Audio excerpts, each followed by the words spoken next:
അയോധ്യ രാമക്ഷേത്ര മാതൃകയിൽ രാജ്യത്തുടനീളം രാമക്ഷേത്രങ്ങൾ കെട്ടിപ്പടുക്കി അവ ബി.ജെ.പി. പാർട്ടി ഓഫീസിലേക്ക് മാറ്റാമെന്ന ചില വർഗീയവാദികളുടെ അതിമോഹമാണ് ഇതാ ഇല്ലാതായിരിക്കുന്നത്. ഒറീസയിൽ ഒരു മുസ്ലിം പള്ളിയുമായി ബന്ധപ്പെട്ട വിവാദത്തിൽ അവിടെ തൊട്ടടുത്തായി രാമക്ഷേത്രം നിർമ്മിച്ച് പകരം വീട്ടുമെന്നവരെ ബി.ജെ.പി. പ്രഖ്യാപിച്ചു. അത് വിവാദമായി.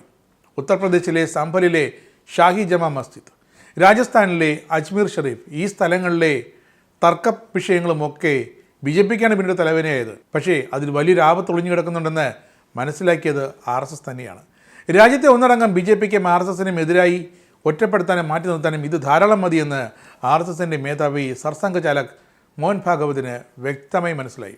അതുകൊണ്ട് തന്നെയാണ് അദ്ദേഹം പറഞ്ഞത്, അയോധ്യയിൽ രാമക്ഷേത്രം യാഥാർത്ഥ്യമായതോടെ ഈ വിഷയം അവിടെ തീർന്നു. ഇനി സമാനമായ തർക്കങ്ങൾ രാജ്യത്ത് ഒരിടത്തും ഉന്നയിക്കേണ്ട കാര്യമില്ല, പ്രത്യേകിച്ച് ബി.ജെ.പിക്കാരെന്ന് അദ്ദേഹം വ്യക്തമായി പറഞ്ഞത്. രാമക്ഷേത്രത്തിന് സമാനമായ ഒരു തർക്കം എല്ലായിടത്തും ഉയർത്തേണ്ട ആവശ്യമില്ലെന്നും ഇത്തരമൊരു ട്രെൻഡ് അംഗീകരിക്കാനാകില്ലെന്നുമാണ് RSS മേധാവി പറഞ്ഞത്.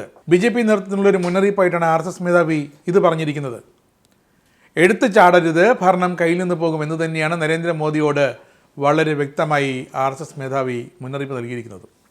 മുൻകാലങ്ങളിൽ സംഭവിച്ച തെറ്റുകളിൽ നിന്നും ഭാരതീയർ പാഠം പഠിക്കുകയും ലോകത്തിനു മുന്നിൽ രാജ്യത്തെ മാതൃകയാക്കാൻ ശ്രമിക്കുകയും വേണമെന്നിതാ ആദ്യമായി RSS മേധാവി ചൂണ്ടിക്കാട്ടുന്നു.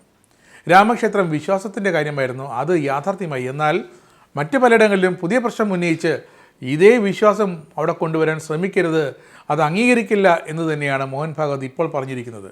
മനമാറ്റം എന്തായാലും നല്ലതാണ്. നരേന്ദ്രമോദിക്കും അമിത്ഷായ്ക്കും ഇല്ലാത്ത ആ മനമാറ്റം RSS മേധാവിക്കുണ്ടെങ്കിൽ രാജ്യം നല്ല വഴിക്ക് പോകാൻ തുടങ്ങുന്നു എന്ന് തന്നെ അർത്ഥം. RSSന് തന്നെ മനസ്സിലായിരിക്കുന്നു ഇത്തരം ഗിമ്മിക്കുകൾ കൊണ്ട് ഇനി പിടിച്ചു നിൽക്കാനാകില്ലെന്ന്. മൂന്നാം മോദി സർക്കാർ പ്രത്യേകിച്ച് ഇത്തവണ നിലവാരത്തിലേക്ക് ഉയരുന്നില്ല എന്ന വിമർശനം RSS തലപ്പത്ത് വരെ പലതവണ ഉന്നയിക്കുന്നു. യു.പിയിലെ ബുൾഡോസർ രാഷ്ട്രീയത്തിനെതിരെയും ഹൈക്കോടതി ജഡ്ജിയുടെ വർഗീയ പരാമർശത്തിനെതിരെയും ഒക്കെ സുപ്രീം കോടതി നീതിന്യായ കടുത്ത നിലപാടെടുത്ത്. മോദി സർക്കാർ 5 വർഷത്തേക്കണമെന്ന ആഗ്രഹം ബി.ജെ.പിയേക്കാൾ RSSനുണ്ട്. കാരണം ഇപ്പോൾ രാജ്യത്ത് നടക്കുന്ന തെരഞ്ഞെടുപ്പുകളെല്ലാം ചുക്കാൻ പിടിക്കുന്നത് RSS ആണ്. ബി.ജെ.പിക്ക് RSS പറയുന്നതിനപ്പുറം നീങ്ങാനും പറ്റില്ല. പക്ഷേ ഒരുപക്ഷെ നരേന്ദ്രമോദി മാറി നിൽക്കണമെന്ന് വരെ RSS ആവശ്യപ്പെട്ടാൽ കേന്ദ്ര സർക്കാരും മോദിയും അത് അനുസരിച്ചേ പറ്റൂ. അതാണ് ഇപ്പോഴത്തെയും മുൻപത്തെയും അവസ്ഥ. അതുകൊണ്ട് തന്നെയാണ് മോഹൻ ഭാഗവത് പറഞ്ഞത്, അയോധ്യയിൽ ഒരു രാമക്ഷേത്രം വന്നല്ലോ, യാഥാർത്ഥ്യമായല്ലോ, അതോടെ പ്രശ്നങ്ങളെല്ലാം തീർന്നു, ഇനി ആ വിഷയം ഉന്നയിക്കേണ്ട, ആ വിഷയം അവിടെ തീർന്നു, സമാനമായ തർക്കങ്ങൾ രാജ്യത്ത് ഒരിടത്തും ബി.ജെ.പിയോ RSSോ ഉന്നയിക്കരുതെന്ന്. ഇതുകൊണ്ടെങ്കിലും നരേന്ദ്രമോദിയും കൂട്ടരും ഒരു പാഠം പഠിക്കുമെന്ന് കരുതും.